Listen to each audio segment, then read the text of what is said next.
Muy buenas tardes, queridos hermanos. Bienvenidos a este tiempo en el que nos encontramos cada día, aunque a veces surgen inconvenientes y ocupaciones y obligaciones del ministerio que nos impiden estar, como por ejemplo en el día de ayer con ustedes. Pero ahora mismo, aquí en las Islas Canarias, 6 en punto de la tarde. Un placer, créanme, realmente, un auténtico placer el poder estar con todos ustedes, sabiendo que se van a ir incorporando poco a poco a este tiempo que lo hemos dedicado cada día para dar respuesta a las muchísimas preguntas que todavía seguimos recibiendo de todas partes del mundo. Preguntas que nos vienen a través de nuestros correos, a través del WhatsApp, a través de llamadas telefónicas. Y quiero dar gracias a todos ustedes por sus oraciones, por su apoyo, por el cariño que nos siguen mostrando, a pesar de que ha pasado ya mucho tiempo desde que ustedes comenzaron a conectarse en este tiempo de confinamiento, de pandemia, pero seguimos sintiéndonos unidos en el espíritu, a pesar de la distancia.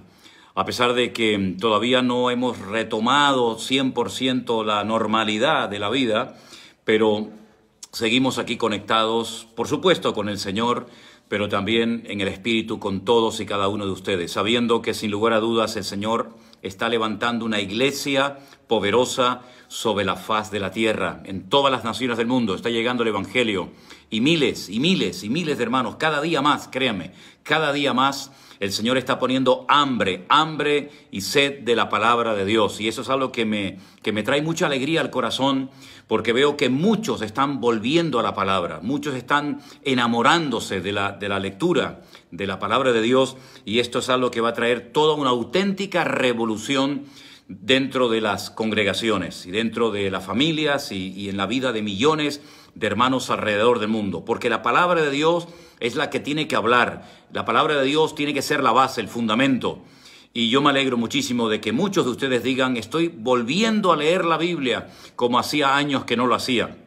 Otros me dicen que es la primera vez en su vida que están leyendo la Biblia. Y otros también me dicen que ya la habían dejado y la habían abandonado hace muchos años, pero han vuelto a tener un hambre, un deseo tremendo de aprender y de escudriñar las Sagradas Escrituras. Así que gloria a Dios por todo lo que el Señor está haciendo. Vamos a orar, vamos a poner este tiempo en las manos del Señor y queremos que sea un tiempo fructífero en el que disfrutemos. Y además hay una serie de anuncios muy importantes que me gustaría que prestaran atención. Ahora, en cuanto terminemos la oración, os los voy a estar compartiendo. Oramos, queridos hermanos. Padre Celestial, te damos muchísimas gracias un día más por este privilegio que nos das de poder estar unidos a pesar de la distancia. Tú estás con nosotros, Señor, y sentimos tu presencia cada día a nuestro lado. Te ruego en el nombre de Jesús que este tiempo sea un tiempo de bendición, en el que podamos aprender más de ti, de tu palabra, y que tu Espíritu Santo nos ilumine y nos dé la sabiduría necesaria e imprescindible para poder dar respuestas correctas a tu pueblo que tanto lo necesita. Nos encomendamos a ti en el nombre bendito de Jesús. Amén y amén. Bueno, lo primero que quiero decir es lo siguiente. Hace algún tiempo yo les comentaba que el Señor ha sido el Señor y está siendo el Señor el que está levantando una especie de iglesia virtual. Era la palabra que yo utilizaba en su momento y la sigo utilizando, porque realmente a través de las redes sociales Dios ha levantado y está levantando a su pueblo de una forma extraordinaria, y todavía seguimos escuchando cada día prácticamente mensajes como este que les voy a mencionar a continuación. Nunca he aprendido tanto en todos los años de mi cristianismo como en este tiempo de confinamiento. Bueno, gloria a Dios, gloria a Dios. Yo les dije a todos ustedes que esta especie de iglesia virtual que el Señor está levantando para su gloria y para su honra, el objetivo no era sacar a nadie, repito, el objetivo no es sacar a nadie de su iglesia local. Si usted es miembro de una iglesia local y tiene su pastor, pero que por las cuestiones del confinamiento, de esta cuarentena, usted no puede asistir, en cuanto termine el confinamiento, usted vuelva a su iglesia local y congréguese. Y dele gloria a Dios por su iglesia, por sus hermanos, por la escuela dominical, por las reuniones de damas, de jóvenes, por el pastor. Pero hay muchos hermanos muchas familias que no tienen un lugar donde congregarse, o bien porque han salido de una iglesia donde no se enseñaba una sana doctrina, o por cuestiones de distancia, o por edad, o por cualquier otro motivo. Hay personas que no tienen una iglesia donde congregarse. Y yo dije y reitero otra vez que a todos esos hermanos, a todas esas familias, me da igual de la parte del mundo que sea, que no tienen una iglesia local, que no tienen un pastor, que les gustaría de alguna manera formar parte del ministerio de Vida Nueva, estamos a vuestra disposición y queremos ayudarles en todo lo que buenamente podamos. Mandamos unas hojas para que ustedes las rellenaran con sus datos, con su teléfono, con su dirección, con su WhatsApp, que nos explicaran un poquito el motivo por el cual ustedes quieren formar parte de esta iglesia virtual Vida Nueva. Y hemos recibido muchísimas solicitudes de muchos hermanos que quieren formar parte de este ministerio. Algunos llaman diciendo, hermano, no hemos tenido respuesta. Bueno, estamos trabajando para ir clasificando poco a poco cada una de estas planillas por países, incluso hasta por edades, de tal manera de que podamos tener en breve, les anuncio que vamos a tener en breve probablemente reuniones a través de Zoom con todos los hermanos que van a formar parte de esta iglesia virtual Vida Nueva en todas partes del mundo. Vamos a hacer lo posible por ofrecerles un teléfono con WhatsApp para que hermanos que llaman de otras naciones al teléfono fijo de la iglesia nuestra aquí en Canarias, pues no se tengan que gastar dinero en llamadas internacionales, sino que a través del WhatsApp y a través de un teléfono que Dios mediante vamos a conseguir, ustedes puedan ponerse en contacto más a menudo y de una forma más rápida y lógicamente económica.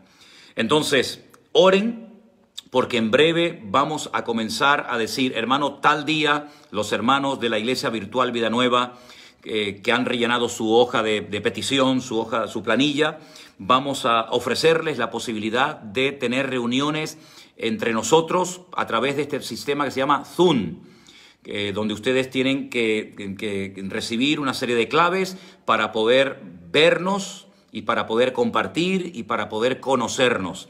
Yo tengo la gran ventaja de que sé todos los que están escribiendo, pero entre ustedes a lo mejor no se conocen. Y lo que vamos a hacer con la ayuda del Señor, y pido por favor que nos ayuden a orar, que nos ayuden con sus oraciones, con su apoyo, para que podamos organizar todo esto. Primeramente porque no todos los que han rellenado esta planilla son del mismo país. Hay diferentes horarios. Y entonces si organizáramos en poco tiempo una reunión a través de Zoom para poder ministrar a todos los hermanos de la iglesia virtual Vida Nueva, pues sería muy complicado por los diferentes horarios. Entonces queremos clasificar a los de Latinoamérica, a los de Australia, a los de Norteamérica, para que de esa manera podamos tener un horario flexible para todos ustedes. Así que estamos trabajando en ello. Si no hemos contestado, si no hemos respondido a cada una de las solicitudes que hemos recibido, no es porque no hayan llegado, todas han llegado. Pero estamos leyendo, estamos clasificando, estamos trabajando para que un día, dentro de muy poco tiempo, le diga, hermanos, tal día, a través de Zoom, vamos a conocernos entre todos. Ya le he dado a algunos hermanos contactos para que se conozcan entre ellos. Hermano Juan Carlos, su mamá de Nueva York, hermano Marcelo de Argentina, nuestro hermano Sergio de Córdoba, nuestro hermano también Miguel de Argentina, de Comodoro Rivadavia. Quiero que se vayan conociendo entre ustedes, porque hay miles, créanme, miles y miles de hermanos que yo quiero que ustedes se conozcan, que a lo mejor sois de la misma ciudad, del mismo estado, del mismo país, y entre ustedes no se conocen. Estamos también recibiendo correos desde Israel. Acabo de poner en contacto a unos hermanos argentinos que viven en el norte de Argentina, cerca del lago de Tiberias, en contacto con nuestro hermano Adolfo, de origen colombiano, pero que lleva muchos años viviendo con Paula y con sus hijos en la ciudad de Tel Aviv, en Israel. Y vamos a entretejer una gran red, vamos a hacer una red enorme, una red mundial, de tal manera que se sientan parte de un cuerpo. Ese cuerpo es el cuerpo de Cristo. Nuestra iglesia, nuestro ministerio se llama Vida Nueva y queremos, con la ayuda del Señor, organizar esto de tal manera que comience a funcionar todo el sistema y disfrutemos de la comunión. los unos con los otros. Nunca lo hemos hecho. Es una experiencia realmente nueva. Es un proyecto gigantesco. Cómo organizar los horarios, las reuniones, cómo poder alcanzar y ministrar a cientos y a miles de hermanos en Argentina, en Estados Unidos, en México, en Honduras, en Guatemala, en Colombia. Bueno, pido mucha sabiduría de parte del Señor, pido su apoyo en oración y hay hermanos de todas partes que quieren formar parte de este proyecto mundial que puede traer una auténtica revolución, porque si logramos animar y motivar a miles y por qué no millones de hermanos nuestros sobre la faz de la tierra, en todas las naciones de la tierra, se puede predicar la palabra, porque nos vamos a plantear objetivos, vamos a alcanzar algunas metas entre todos. No es lo mismo que oremos 20 a que oremos 10,000, 20,000, 30,000, 100,000, 200,000 creyentes, orando por peticiones concretas, alcanzando objetivos, naciones, pueblos, ciudades. De verdad que es un proyecto realmente extraordinario y Dios nos tiene que dar mucha sabiduría y mucha fuerza para poder coordinar todo esto. Gracias a mi esposa Elena, está haciendo un trabajo extraordinario, trabajando horas y horas y horas, atendiendo llamadas, respondiendo mensajes, mi hija Priscila, nuestra hermana Canderina, nuestra hermana Beatriz, nuestro hermano Juan Ramón y otros que se van a tener que ir sumando poco a poco a este grupo de hermanos que nos van a ayudar a coordinar todo esto. Bueno, no quiero extenderme demasiado con esto. El jueves, este jueves, ya se podrá comprar en Amazon, gloria a Dios, el libro Hermenéutica y Homilética. No son dos libros, es uno solo, 2 en 1. Jamás he visto yo en todos los años que llevo de cristiano y de pastor un libro de hermenéutica y de homilética juntos. El viernes vamos a hacer un programa especial. Ustedes lo van a poder ver en directo. Una vez que terminemos el Pastor Online el día viernes, vamos a terminar un poquito antes. A las 6 empezamos y como a las 7 menos 20, 7 menos cuarto terminaremos.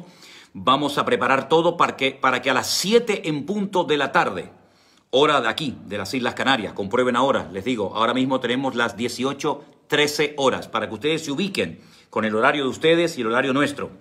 Pues vamos a tener la presentación del nuevo libro que el Señor me ha permitido publicar, Hermenéutica y Homilética junto. ¿Qué es la hermenéutica? Rápidamente lo defino.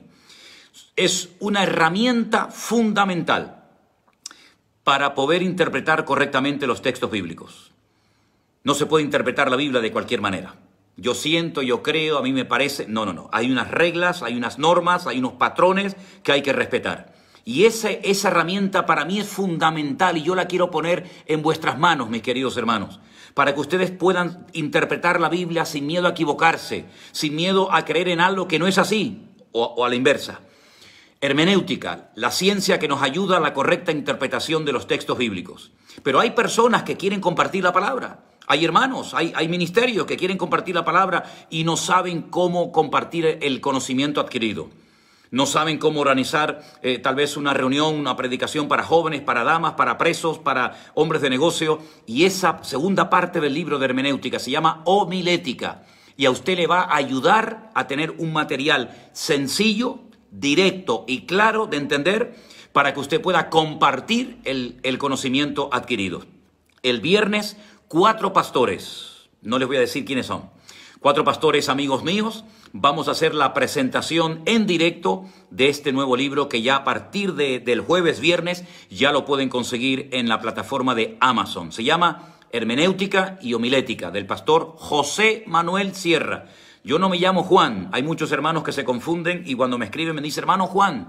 No, yo no me llamo Juan, yo me llamo José Manuel y apellidos Sierra Páez. Bueno, pasamos a responder a las preguntas, ¿les parece? Adelante, hermanos. La primera pregunta que quiero compartir con ustedes es la siguiente. Una persona nos pregunta, ¿dónde se originó el culto a María y el rezo del rosario? Bueno, lo primero que tengo que decir es que la idolatría es un pecado terrible contra el Señor. Por ejemplo, si ustedes leen los famosos 10 mandamientos de Éxodo capítulo 20, Deuteronomio capítulo 5, ustedes van a encontrar que la idolatría está totalmente prohibida por el Señor. Es abominación ante los ojos de Dios adorar imágenes, estatuas, santos, vírgenes. Algunos dicen, bueno, pero la idolatría se refería a los dioses paganos de los cananeos, de los amorreos, de los filisteos, como Quemos, Milcón, Baal, Astarot. No solamente a eso, hermano. Dice, no te harás imagen ni ninguna semejanza de lo que está arriba en el cielo, ni abajo en la tierra, ni aún debajo de la tierra. Está totalmente prohibida la idolatría. Yo creo que lo tenemos claro. Pero ¿cuándo se originó ese culto a María? Bueno, hubo un momento en el que supuestamente un emperador romano llamado Constantino tuvo una visión, supuestamente se convirtió al cristianismo, y a partir de ese momento, del 300 y pico después de Cristo, este hombre comenzó, digamos, a obligar a la gente a que se convirtiera al cristianismo, cosa que es una barbaridad, porque la obra no la hace el hombre, la obra y el que convence es el Espíritu Santo de Dios. Muchos templos paganos se convirtieron de la noche a la mañana en iglesias cristianas. Muchos sacerdotes de cultos falsos se pasaron a ser ministros del Evangelio, predicadores del Evangelio, que no conocían, por cierto, ese Evangelio. Quitaron algunas imágenes, como por ejemplo la diosa Venus, o Afrodita, o Artemisa, como también se le llamaba, y pusieron la imagen de María, con el niño en brazos, el niño Jesús. Y todo comenzó a deteriorarse. Lamentablemente la idolatría entró en la iglesia. Durante los primeros 300 años la iglesia se mantuvo pura. Solamente adoraban al Señor, solamente adoraban a Dios, pero con el paso del tiempo comenzó a meterse la idolatría, comenzó a meterse todo tipo de rezos con un trasfondo pagano total y absoluto. Ese emblema redondito que le llamamos la Eucaristía o la hostia viene del culto al sol en Babilonia, y tantas barbaridades comenzaron a contaminar y a envenenar la vida de la iglesia de la amada del Señor Jesucristo. Nosotros para eso tenemos la Biblia, para poder comprobar en todo momento si nuestras prácticas, nuestras creencias son correctas o son totalmente equivocadas, fuera de la voluntad de Dios. Por eso yo siempre les digo, hermanos, amigos míos, lean la Santa Biblia, lean la palabra de Dios. Mire, la pueden leer en la versión Reina Valera del 60, la pueden leer en la versión de las Américas, en la versión Nácar Colunga, me da igual, pero lean la Biblia. Porque leyendo la palabra de Dios, ustedes van a poder comprobar si su práctica religiosa, su tradición, su costumbre, sus rezos, etcétera, son del agrado de Dios o son, sin darse cuenta, abominación delante del Señor. Por lo tanto, el culto a María no es bíblico. Respetamos a María. Por favor, María fue una grandísima mujer de Dios. Fue una mujer escogida por el Señor para tener nada más y nada menos que en su vientre al Hijo de Dios, al Mesías. Una mujer realmente tremenda, pero una cosa es que fuera una buena mujer y otra cosa muy diferente es que tenemos que idolatrar a la gente buena. No idolatramos a los pastores, no idolatramos a los apóstoles del Señor Jesucristo, ni a María, ni a su esposo, ni a ningún personaje de la Escritura. Está totalmente prohibido por el Señor. Si quieren y me permiten, les voy a leer parte de los famosos 10 mandamientos, de los verdaderos 10 mandamientos. ¿Y por qué digo de los verdaderos 10 mandamientos?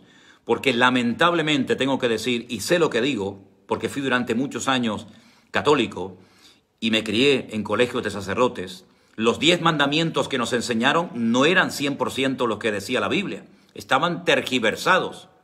Mire, por ejemplo, lo que dice en Éxodo capítulo 20. Por cierto, en todas las Biblias del mundo dice lo mismo. La diferencia es que en la versión Reina Valera se dice la palabra Jehová y en la versión Nácar Colunga, que es la que suele leerse en la Iglesia Católica, aparece el nombre Yahvé. Pero es lo mismo. Dice, yo soy Jehová tu Dios, dice en la Reina Valera, versículo 2 de Éxodo 20.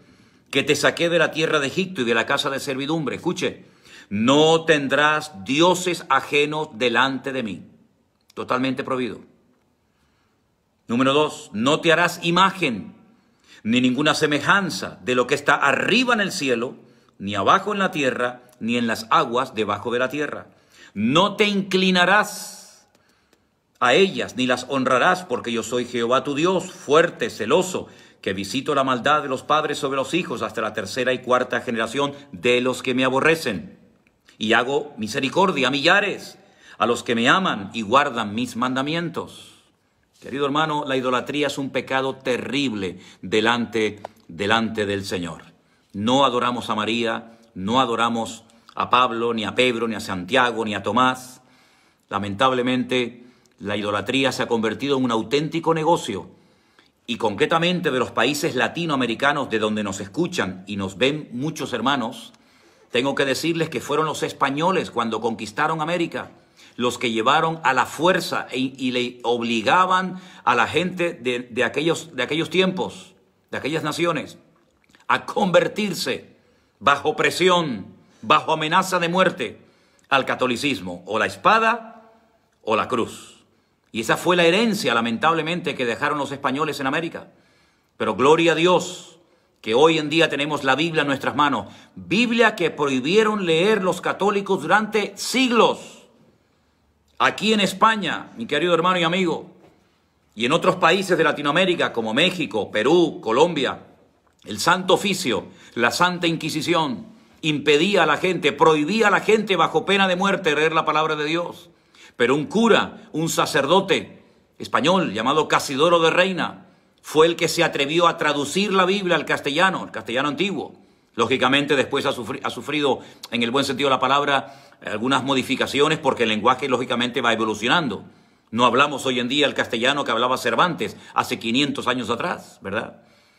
Pero fue ese cura el que, jugándose la vida y huyendo de España, tradujo la palabra de Dios y hoy la tenemos en nuestras manos y no es ningún delito leerla. Y si fuera un delito, igualmente la seguiríamos leyendo, porque antes de obedecer a los hombres tenemos la obligación de obedecer a nuestro Dios. Y es en la palabra de Dios, viva y eficaz, inspirada por el Espíritu Santo, que prohíbe la adoración de estatuas y de imágenes. Es tremendo ver cómo en nuestros países, hablo de España, pero me imagino que en Latinoamérica será exactamente igual, México, Colombia, Cuba, cuántos países lamentablemente han caído en las redes de la idolatría por ignorancia, pero cuando nuestros ojos son abiertos por efecto positivo de la palabra de Dios, se nos caen las escamas, salimos de la ignorancia, de las tinieblas y comenzamos a cumplir ese versículo que dice: al Señor tu Dios adorarás y a Él solo servirás. Bendito sea Dios. Y hablando de Cuba, hay un hermano de la ciudad de Durango, en México. Perdóneme si pronuncio mal su apellido, pastor. Juan Samaniego. ¿Samaniego puede ser? O Samaniego. Pastor de Durango, México, que se está encargando de grabar este programa que lo hemos llamado El Pastor en Línea o El Pastor Online. ¿Y para qué lo graba? Para mandarlo a los hermanos que se ve que él conoce y tiene contactos en la isla de Cuba. Gloria a Dios. Y me pide este hermano que mande saludos a Magali, a Liz, a Yair, a José Ramón Arenas y a María Elena de Cuba. Que el Señor bendiga a nuestros hermanos de la isla de Cuba. Que el Señor les guarde y les fortalezca. Y los hermanos de la isla de Cuba, los cristianos de Cuba, han pagado un precio muy alto, pero se han mantenido firmes, defendiendo el Evangelio de Jesucristo. Y han sufrido persecución y han estado en cárceles. Y lo que yo he tenido el privilegio de ver y experimentar en Cuba, las 2 veces que he tenido la oportunidad de viajar a esa isla, no lo he visto en ninguna parte del mundo. De verdad que el Señor bendiga y fortalezca la fe y el ánimo de nuestros hermanos de Cuba. Que Dios les bendiga. Bendiciones, bendiciones para Cuba. Hermanos que han estado más de 50 años, más de 50 años, sufriendo todo tipo de vejaciones y de humillaciones, y a veces ni podían tener acceso a un trabajo digno por el delito de ser cristianos. Pero ahí han estado firmes, al pie del cañón. Y he tenido reuniones en Cuba donde he sentido y visto la gloria de Dios como en ninguna otra parte del mundo. Créame. Así es que Dios bendiga a nuestros hermanos de Cuba y una labor extraordinaria la que está haciendo este pastor de Durango, México, grabando estos programas para mandárselo a nuestros hermanos de Cuba. Que Dios le bendiga, pastor. Seguimos respondiendo algunas preguntas que hemos recibido. Una persona nos pregunta desde California, Estados Unidos: quisiera por favor que me sacaran de la duda si María Magdalena y la mujer que apedrearon era la misma persona. Bueno, vamos a ver. En primer lugar, la Biblia no dice que apedrearon a una mujer. La Biblia dice que intentaron apedrear a una mujer porque supuestamente la habían sorprendido en el mismo acto de adulterio. Lo curioso es que si la habían sorprendido en el mismo acto de adulterio, ¿dónde estaba el hombre que estaba manteniendo relaciones con ella? Desapareció. Vete tú a saber si a lo mejor era uno de los hipócritas que quería matarla a pedradas, para que no dijera que también se había acostado con él. No lo sé. Pero no lograron matar a pedradas a la mujer. El Señor Jesucristo dijo: el que esté de vosotros sin pecado, que sea el primero en arrojar la primera piedra contra ella. Ninguno se atrevió a hacerlo, porque vete tú a saber, y es mi opinión personal, que seguramente más de uno de los que estaban allí con la piedra en la mano, a lo mejor también se había acostado con esta señora. La Biblia no dice que esta mujer fuera María Magdalena. A veces he escuchado a personas que dicen que María Magdalena era una prostituta. Yo no sé de dónde lo han sacado, porque la Biblia no dice eso. La Biblia no dice que era una mujer de mala vida. A lo mejor lo era, pero la Biblia no lo dice. Y si la Biblia no lo dice, ¿por qué lo decimos nosotros? María Magdalena no era una prostituta, no era una mujer de mala vida, según lo que no dice la Biblia. Lo que sí dice la Biblia es que fue una mujer de la cual el Señor echó 7 demonios en su momento. Pero la Biblia no dice que María Magdalena fuera prostituta. Por lo tanto, esta mujer que fue sorprendida en el mismo acto de adulterio, no dice que fuera María Magdalena. Podía ser, pero es que la Biblia, como no lo dice, nosotros no tenemos ninguna autoridad para decir: no, esta mujer que iban a apedrear, que el Señor salvó y que le dijo vete y no peques más, era María Magdalena. Yo no puedo decir eso, porque si la Biblia no me permite decirlo, ¿en base a qué yo me voy a atrever a hacer tal afirmación? La Biblia, repito, no dice que María Magdalena era una mujer de mala vida ni fuera prostituta. Bien, otra pregunta que quisiera responder en esta tarde es la siguiente. Marisol Flores, desde Nueva York, Estados Unidos, me dice: mi esposo y yo damos tratados en las calles de Nueva York. Gloria a Dios, qué bueno, hermana, me alegro muchísimo. Y algunos hermanos en la fe dicen que no hablemos en las calles del infierno, sino solamente del amor, para no infundir miedo. ¿Qué nos recomienda? ¿Qué debemos hacer para evangelizar? Bueno, vamos a ver. ¿Por qué evangelizamos nosotros? ¿Por qué salimos a las calles a decir que la gente se convierta a Cristo? ¿Por qué salimos a las calles a predicar el evangelio? Para que la gente no se condene eternamente. ¿Dónde? En el infierno. ¿Por qué hay algunos que tienen miedo a mencionar la palabra infierno? Porque hay algunas iglesias que ya la han quitado y prohíben hablar del infierno. Si el infierno es tan bíblico como el cielo. Lo que no es bíblico es el purgatorio. Lo que no es bíblico es el limbo. Pero el cielo y el infierno es tan bíblico como la silla en la que usted está sentado, o el vaso de agua que tengo en mi mano en este momento. Mi recomendación cuando se sale a las calles a evangelizar es hablar del amor de Dios. Pero amor de Dios que no implica el que sea un Dios que perdona y tolera el pecado y el desorden. Cuando se sale a evangelizar hay que decirle que Dios ama al hombre y que mandó a su Hijo unigénito al mundo para que muriera en una cruz, porque Dios no tolera el pecado, porque la paga del pecado es la muerte. Entonces, si algunas personas le dicen no hablen del infierno, sino solamente del amor de Dios, pienso yo que cometen un error, porque están mutilando. Se puede hablar de todo siempre y cuando se hable bien, ¿verdad? No como desde un punto de vista fanático, ¿verdad? Asustando a la gente para que se convierta. No hay que asustar a nadie con el infierno, ni ofrecerle el cielo sin pagar ningún precio a todo el mundo, sino hay que ser justo y hablar del cielo, hablar del infierno, hablar con coherencia. Pero sobre todas las cosas no tener miedo a hablar del infierno. De hecho, en el finales del XVIII, principios del siglo XIX, los grandes avivamientos en Escocia, en Irlanda, en Inglaterra, se hablaba mucho del infierno, de la condenación eterna. Y los pecadores eran sacudidos de una forma tremenda, hasta el punto que iban llorando al altar y de rodillas aceptaban y pedían perdón al Señor Jesucristo por sus pecados. Así que se debe hablar del infierno. Claro que sí, ¿por qué no? Por supuesto, siempre de una forma correcta Pero no solamente hablando del infierno, sino también hablando del amor de Dios, porque el amor de Dios es tan real como la condenación. De hecho, si no hubiera infierno, Dios sería injusto, porque no le puede dar el mismo pago, la misma recompensa al bueno y al malo, al injusto, al pecador y al creyente.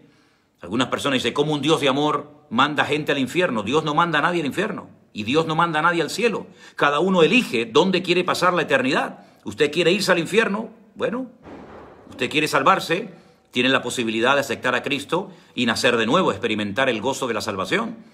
Nosotros ponemos el Evangelio, ponemos la palabra delante y es la gente en última instancia la que tiene que tomar una decisión.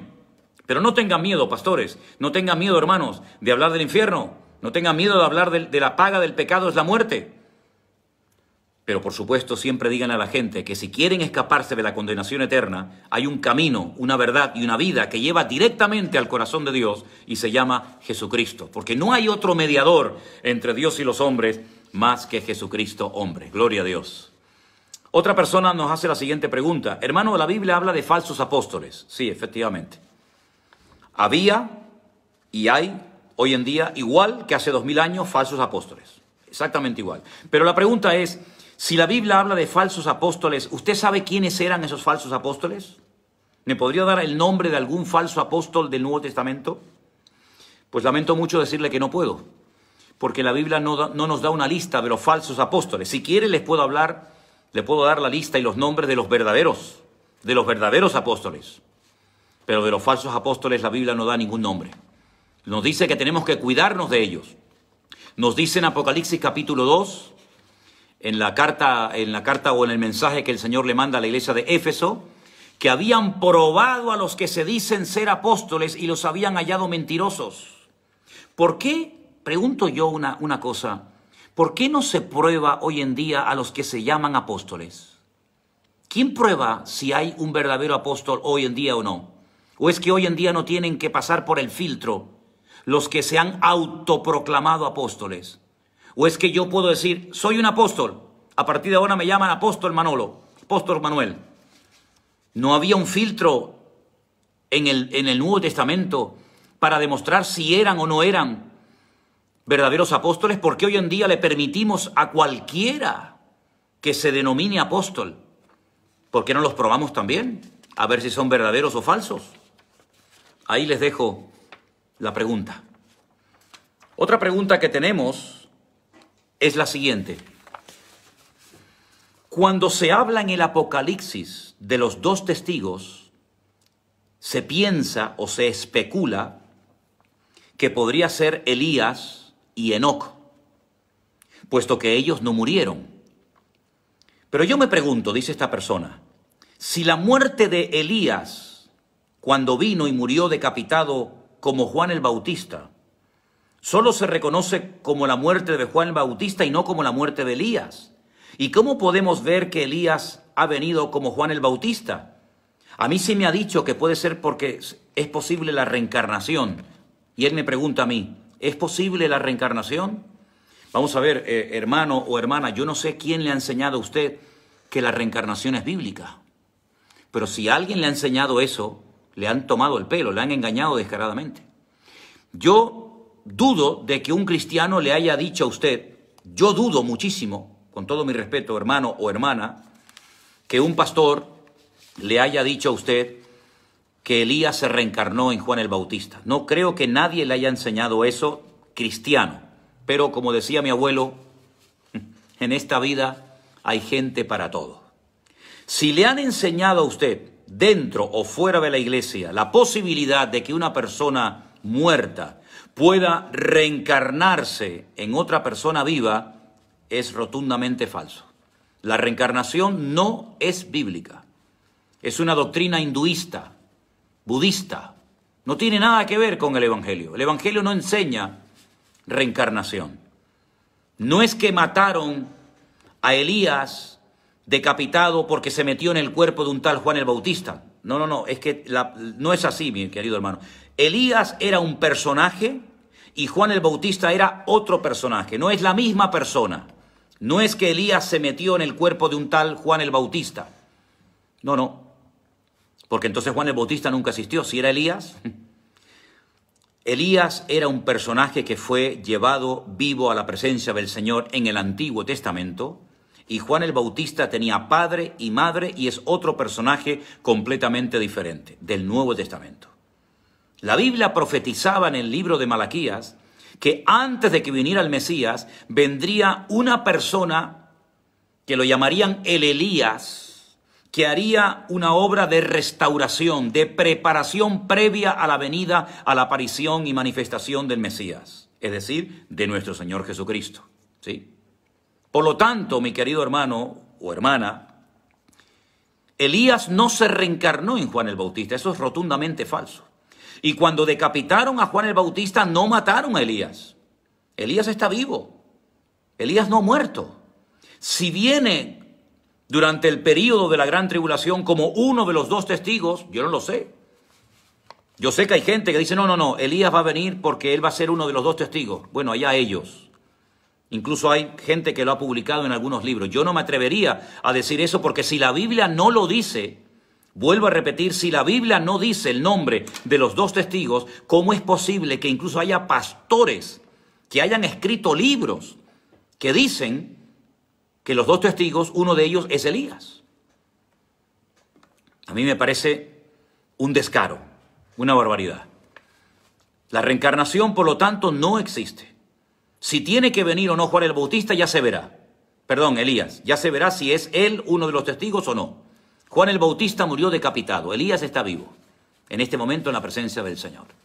Lo que pasa es que el ministerio de Elías, en cierto sentido, se pareció muchísimo al ministerio de Elías, porque Elías lo que quería es que el pueblo retornara a Dios. ¿Se acuerdan ustedes cuando él desafía a los profetas de Baal en el Monte Carmelo? ¿Qué es lo que pretendía Elías? Que el pueblo volviera a Dios, que reconocieran al único y verdadero Dios. ¿Qué es lo que pretendía Juan el Bautista? Que el pueblo reconociera al Mesías. Él dijo, yo no soy el Mesías, yo soy la voz de uno que clama en el desierto. Cuando le dijeron, ¿eres tú el Mesías o no? Dijo, no, yo soy la voz, yo soy el precursor, yo soy el que prepara el camino al Mesías. Yo les bautizo en agua, pero detrás de mí viene uno del cual no soy digno de desatar la correa de su calzado. Él os bautizará en Espíritu Santo y fuego, ¿verdad? Entonces Juan el Bautista tuvo un ministerio muy parecido al de Juan el Bautista, con la diferencia de que Juan el Bautista fue vivo, llevado a la presencia del Señor en un carro de fuego, y a Elías lo decapitaron. Pero Elías no se reencarnó en Juan el Bautista, por favor, no crean eso, porque está cometiendo una gravísima equivocación, porque está admitiendo una doctrina antibíblica como si fuera bíblica. De ahí la importancia de la hermenéutica. Siguiente pregunta. ¿Usted por casualidad ha leído el libro El cielo es tan real? De un tal Cho Thomas. No he tenido el gusto, el placer o no sé qué palabra utilizar. Yo no he leído ese libro titulado El cielo es tan real. La pregunta viene porque dice, es que yo lo he leído, me dice esta persona, y es algo confuso y no sé distinguir si en realidad fue de parte de Dios todo lo que ella allí escribió o no. Mire, vamos a ver, si usted quiere saber cómo es el cielo, por lo menos los detalles que nos proporciona la Biblia, déjese de leer el libro El cielo es tan real de esta señora y lea más la Biblia. Por eso está confundida, ¿se da cuenta o confundido? Las confusiones vienen cuando nos salimos de la Biblia y comenzamos a leer libros de cristianos o de quien sea y creemos que lo que cuentan es 100% así. Y yo he dicho muchas veces que no está mal leer, no está mal documentarse, no está mal leer libros, no está mal. Pero por favor, partimos de la base de que la Biblia, es la palabra de Dios y los libros son los libros, escritos al fin y al cabo por seres humanos. Por lo tanto, si usted está confundido o confundida porque ha leído el libro El cielo es tan real y ahora resulta de que no le cuadran las cosas, pues vaya a la Biblia y ya verá cómo le va a cuadrar todo. El gran problema es que hay cristianos que leen y escuchan cualquier cosa, cualquier tontería, y sin embargo después no van a la Biblia. Y yo llevo años, 40 años diciendo, lean la Biblia, pueblo de Dios, lean la Biblia. Pueblo de Latinoamérica que han crecido tanto en el Evangelio, que tenéis iglesias por todos los lados. Prácticamente en cada ciudad, en cada barrio, en cada pueblo hay una iglesia evangélica en esos países de Latinoamérica, pero lamentablemente a veces el nivel es terrible, pésimo, porque no leen la Biblia. Y por eso son tan manipulables, por eso son tan fácilmente engañados. Ahora que si el cielo, mañana que si el infierno, ahora que si las primicias, mañana que si el anticristo, pasado que si el apóstol. Entonces más Biblia y menos libros. No estoy en contra de leer libros. Pero si usted quiere saber cómo es el cielo, hombre, la Biblia nos da algunos detalles muy interesantes sobre cómo es el cielo. Hace poco alguien me hizo una pregunta sobre gente que va al cielo y ve el cielo, bajan en el infierno y... Vamos a ver, no prestemos atención a eso. Eso no tiene nada que ver con la Biblia. Eso son experiencias personales que muchas veces, sinceramente, tengo mis serias dudas de que esas experiencias vengan de parte de Dios, porque a veces dentro de algunas verdades cuentan auténticas barbaridades y auténticos disparates que no tienen nada que ver con la palabra de Dios. Así que leamos más la Biblia y vamos a dejarnos de perder el tiempo leyendo novelas o leyendo libros que no tienen ningún fundamento bíblico. Hay una persona que me pregunta, ¿sería usted tan amable de poder aclararme muy puntualmente el significado o la interpretación de las 2300 tardes y mañanas de la cual habla el profeta Daniel, capítulo 8, verso 14? Y de igual manera el significado de los 1290 días y de los 1335 días de los cuales habla Daniel, capítulo 12, del 11 al 12 respectivamente. Mire, hermano, este es un tema que nos llevaría mucho tiempo explicar. Solamente permítame decirles que la expresión 1260 días o 42 meses o tiempos y la mitad de un tiempo habla de una primera parte del periodo de 7 años de gran tribulación. Hay luego un periodo de ajuste entre la venida del Señor y el comienzo del milenio. Y por eso es el desfase, por eso es la diferencia de días, por eso dice bienaventurado el que llega a esta fecha, ¿verdad? Por lo tanto, es un capítulo muy extenso y hay que utilizar una calculadora para ver la diferencia de días, que si no recuerdo mal son sobre 70 y tantos días, como 2 meses y medio aproximadamente, entre la venida del Mesías, después de la gran tribulación, y el comienzo del milenio y la instauración del reinado milenial. Más o menos van por ahí los tiros, pero sería todo una explicación muy extensa y muy larga. Yo lo que le pido es que vuelva a leer estos pasajes que usted me ha mandado, saque la diferencia de días y compárela con los 1260 días que nos da la palabra de Dios como base para partir de ahí para la primera o segunda parte de la gran tribulación, ¿de acuerdo? Bueno, hay una persona que nos dice, las personas que se salven de la gran tribulación, las personas que se salvan de la gran tribulación entran vivos al milenio, efectivamente. Las personas que se mueran durante la gran tribulación resucitan en la segunda resurrección, es decir, después del milenio, cuando se presentan ante el gran trono blanco. El arrebatamiento no tiene dos partes, una al principio de la gran tribulación y otra a la mitad. La pregunta que me hace esta persona no es así realmente lo que usted me está formulando. ¿Sí? Hay un solo arrebatamiento, no hay un arrebatamiento al principio y un arrebatamiento a la mitad de la gran tribulación, hay uno solo. ¿Sí? Por lo tanto, partimos de la base de que en el arrebatamiento los muertos en Cristo resucitan primero y luego nosotros los que vivimos seremos arrebatados juntamente con ellos en las nubes para recibir al Señor en el aire. Los que se salven en la primera parte de la gran tribulación son arrebatados porque nosotros hemos enseñado y hemos presentado algunos argumentos, pueden estar algunos a favor, otros en contra, todo es opinable, que en la primera parte de la gran tribulación la iglesia estará. Y a la final trompeta, los muertos en Cristo resucitan primero y luego nosotros los que vivimos, los que habremos quedado y los que se han salvado son arrebatados con el Señor. En la segunda parte de la gran tribulación, pues va a ser muy complicado que la gente se salve porque prácticamente va a haber una matanza tremenda, una sangría espectacular y los que salgan con vida entran a formar parte del milenio. Y hay algunas opiniones acerca de que los que se salven en la segunda parte de la gran tribulación, como no se salvaron a través de la iglesia, no ocuparán el mismo lugar que los que se salvaron por medio de la iglesia. Yo no estoy totalmente de acuerdo con esta opinión. ¿Por qué? Por lo siguiente, porque yo no creo que haya cristianos de primera y de segunda. Yo no creo que haya unos cristianos que reciben, digamos, una posición diferente a otros que incluso hasta con su vida tuvieron que convertirse al Señor. Yo creo que delante de Dios todos somos iguales. Da igual si usted se convirtió antes de la gran tribulación, durante la gran tribulación o al final de la tribulación. Si usted se convirtió y punto. Dios no tiene un cielo para unos y un cielo para otros. Todos somos iguales delante del Señor. Pero yo he oído de pastores que opinan que, bueno, que no es lo mismo salvarse a través de la iglesia antes de la gran tribulación o durante la gran tribulación que salvarse al final cuando supuestamente ya no estaba la iglesia. Bueno, ahí hay diferentes opiniones. Yo recomendaría un libro que ya algunos lo han comprado, es el famoso libro de Pentecost, titulado Eventos del Porvenir, donde hay diferentes textos, diferentes opiniones. Me gusta mucho ese libro porque no oculta otras opiniones, sino que habla de diferentes posturas en cuanto al mismo pasaje bíblico. Y es un libro que puede arrojar mucha información para los que están interesados en profundizar e indagar más sobre el tema de escatología bíblica. ¿De acuerdo? Muy bien. Y por otra parte, una pregunta más que alguien también me hacía en estos días es referente al tema de los divorcios, de si se pueden volver a casar, si se pueden separar. Vamos a ver, yo dije en una ocasión, mis queridos hermanos, que no hay dos casos iguales.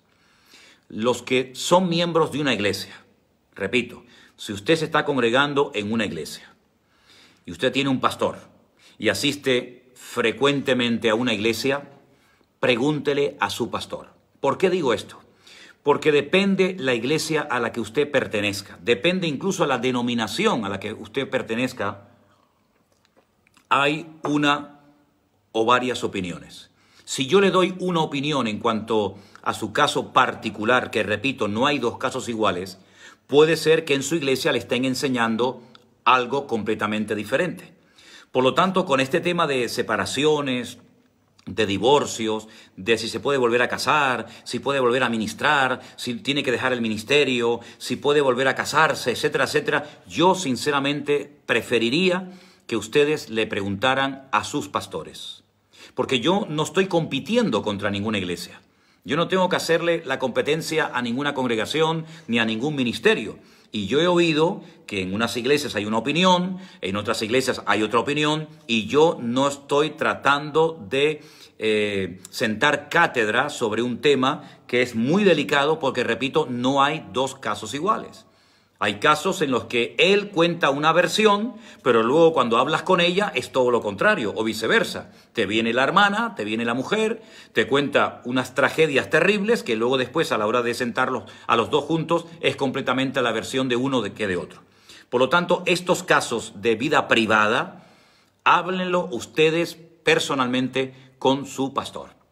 Y su pastor le orientará, y si usted no está de acuerdo con lo que le ha dicho, puede consultar. Pero primero, consulte con su pastor, porque yo no soy el pastor de toda la humanidad, ¿verdad? Y mi opinión puede ser diferente a la de otro pastor, y lo que queremos es que haya un respeto y que haya una unidad dentro de una gran diversidad. Así que, hermana, hermano, si usted está en esta situación de no sabe si casarse, si separarse, si se puede casar o no, hablen con sus pastores y ellos le orientarán, porque le conocen a usted mejor que yo.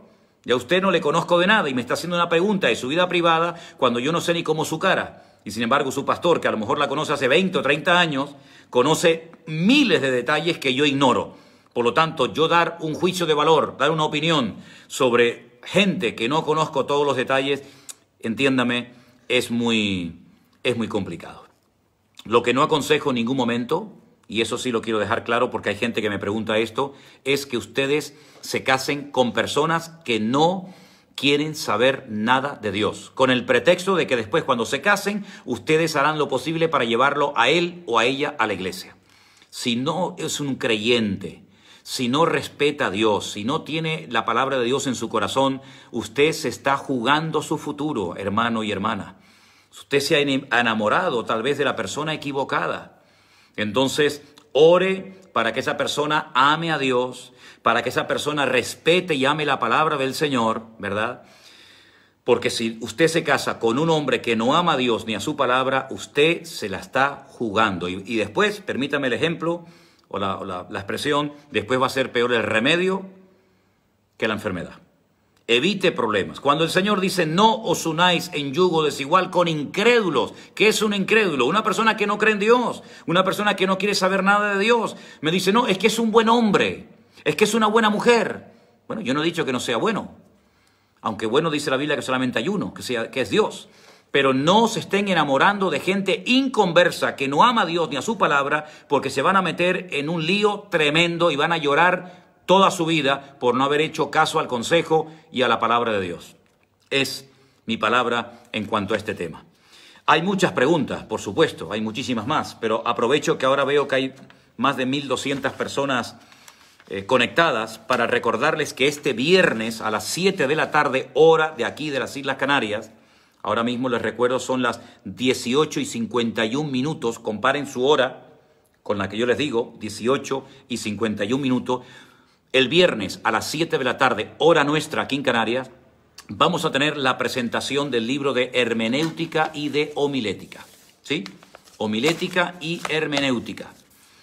2 herramientas fundamentales para poder interpretar la palabra correctamente, sin meter la pata, permítanme la expresión, y también para poder compartir el conocimiento adquirido. 4 pastores, amigos míos, nos vamos a reunir juntamente conmigo y a través de Facebook y de YouTube en directo vamos a estar hablando acerca de este tema. Y vamos a hablar de algunos versículos que se han interpretado mal por no aplicar adecuadamente las reglas de la hermenéutica.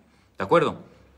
Así es que estén atentos a la presentación de este libro para el día viernes. Aunque, según me han informado, a partir del día jueves de esta semana, en Amazon pueden conseguir el libro y se lo pueden enviar directamente a su casa. Es un libro de estudio, no es un libro para leer rápidamente, sino es un libro para ir poco a poco, estudiando.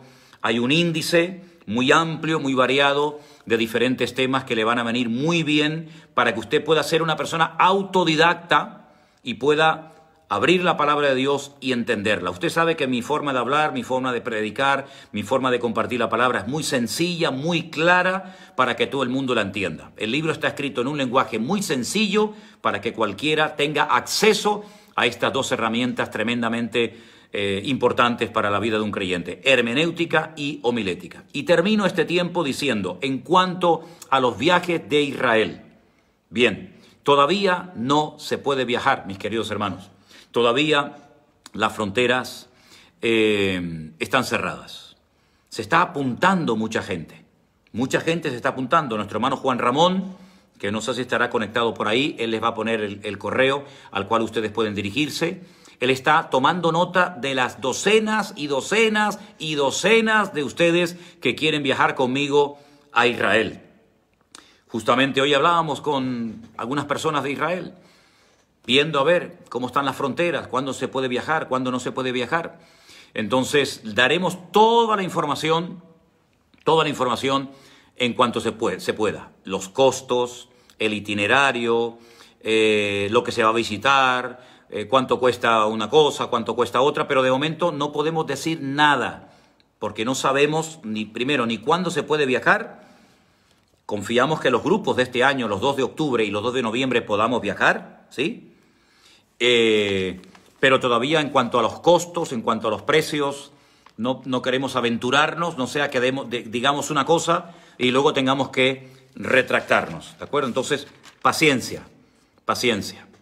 Las personas que siguen mandando cada día preguntas, paciencia. Estamos desbordados.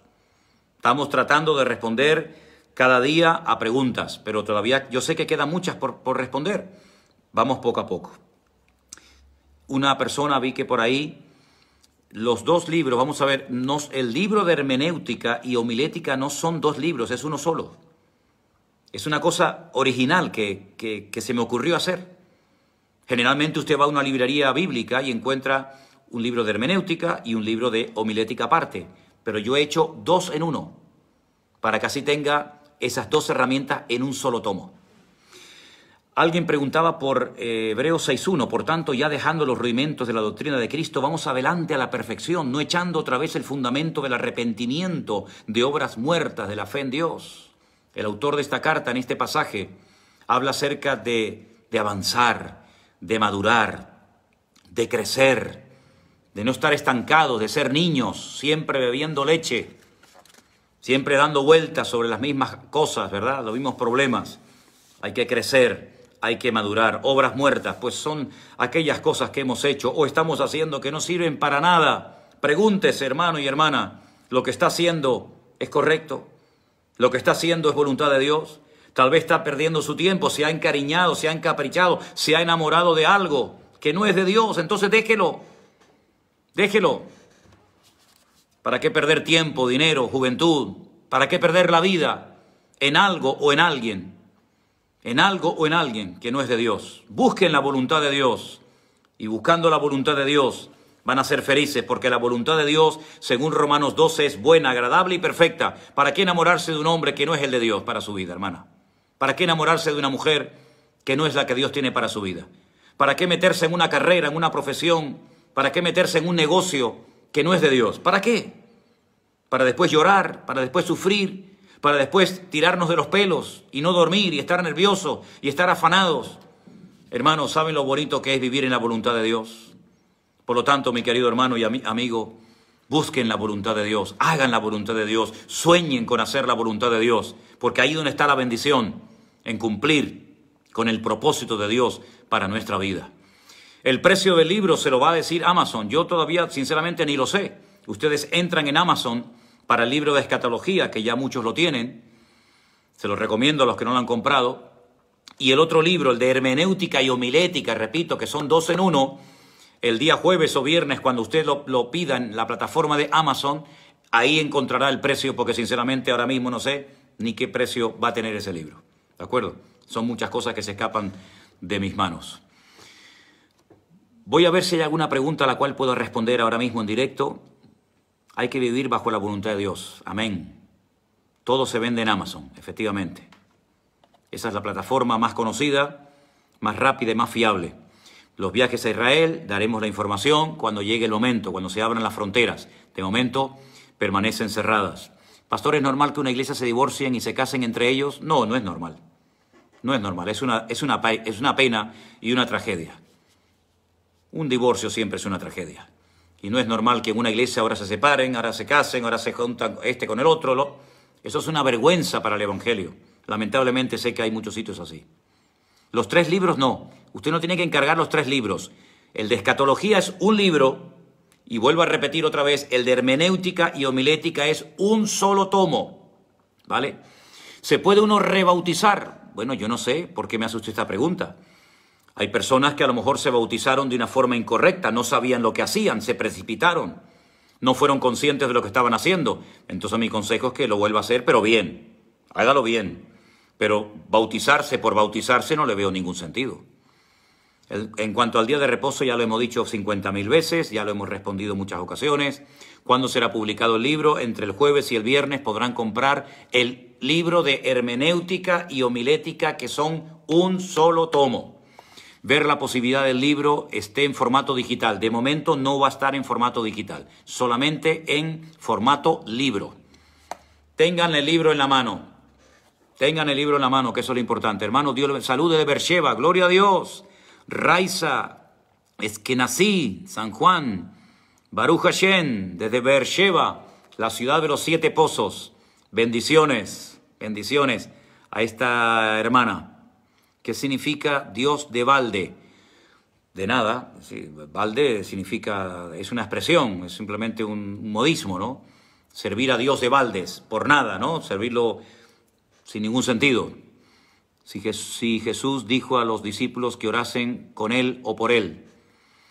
Bueno, si no recuerdo mal, el Señor dijo que oraran con Él en el huerto de Getsemaní. Ya alguien me hizo una vez una observación de que no había dicho Jesús que oraran por Él, sino que oraran con Él. Bueno, está bien.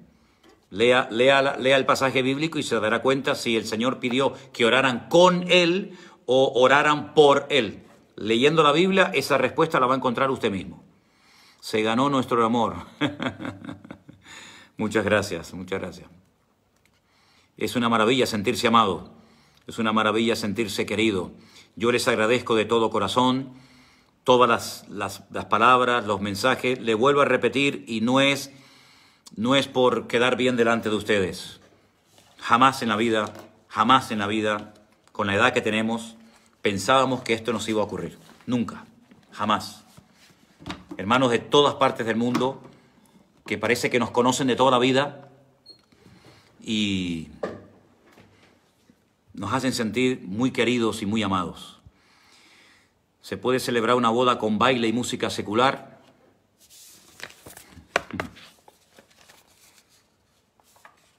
En la mía no hubo música y baile secular, pero para gusto los colores. Hay músicas y bailes que los cristianos, desde mi punto de vista, no deberían de participar. Pregúntese siempre, ¿esto lo haría el Señor Jesucristo? ¿Esto que yo hago, este baile, esta danza, este meneíto, esta musiquita, lo haría el Señor? Si no lo haría el Señor, ¿por qué lo vas a hacer tú? Hay músicas, hay bailes, hay ciertos meneítos que lo que inspiran es a la carne. Y a la carne hay que matarla y no darle gusto. Así que huyamos de las cosas que no glorifican a Dios. Amén, hermanos. ¿Les parece si oramos? 1250 conectados. Gloria a Dios. Qué bueno es el Señor. Bendito sea tu nombre, Padre. Te damos gracias por este tiempo maravilloso que hemos podido tener una tarde más. Te ruego, Señor, que bendigas a todos los hermanos y a todas las familias representadas en este grupo y que tú nos sigas ayudando a estar unidos, amándote, obedeciéndote y cumpliendo tu voluntad con todas las consecuencias. Gracias por tu ayuda y tu bendición y tu respaldo. Gracias por todo el amor que recibimos cada día. Señor, es un amor recíproco. También amamos a todos estos hermanos, aunque no los hemos visto, pero estamos en el Espíritu, porque somos uno en Cristo Jesús, Señor nuestro. Y te doy gracias por este tiempo que nos has permitido tener un día más. Guárdanos, suple las necesidades de toda tu amada y querida iglesia. Guárdanos, Señor, de virus, guárdanos de contagios y fortalece la fe y el ánimo de cada uno de nosotros. En el nombre de Jesús. Amén y amén. Mis queridos hermanos, recuerden, el viernes tenemos la presentación del nuevo libro de hermenéutica y homilética, ¿sí? Y mañana volveremos a estar, Dios mediante, a partir de esta hora. También los devocionales por las mañanas. Que Dios les guarde, que Dios les bendiga. Y a todos los hermanos que han rellenado la planilla, la inscripción, no sé qué palabra utilizan por ahí, por esos países, la petición de membresía de iglesia virtual, las hemos recibido, las estamos clasificando. Mañana vamos a tener una reunión muy importante para hacer reuniones de Zoom, ya reuniones más reducidas con los hermanos que han rellenado esa planilla. Intentaremos proporcionarle otros medios tal vez más personales de comunicación, porque no queremos que se sientan solos. Ahora, más que nunca, tenemos que estar unidos como una piña. Que el Señor les bendiga, mis queridos hermanos. Mañana volveré a estar con todos ustedes y para que vean la hora más o menos que tenemos ahora mismo, para que ustedes calculen los momentos. Estamos en este momento a las 19:03 de la tarde, aquí en las Islas Canarias. Mire ahora su reloj, mire qué hora tiene y ya puede calcular la diferencia horaria. Repito, 19:04 de la tarde. Que Dios les bendiga. Les mando un abrazo a todos ustedes. Me gusta muchísimo cuando veo todos esos corazoncitos y deditos y cosas que mandan ustedes por ahí. Que el Señor les bendiga, hermanos. Nos vemos mañana si Dios quiere. Un abrazo para todos ustedes. Bendiciones.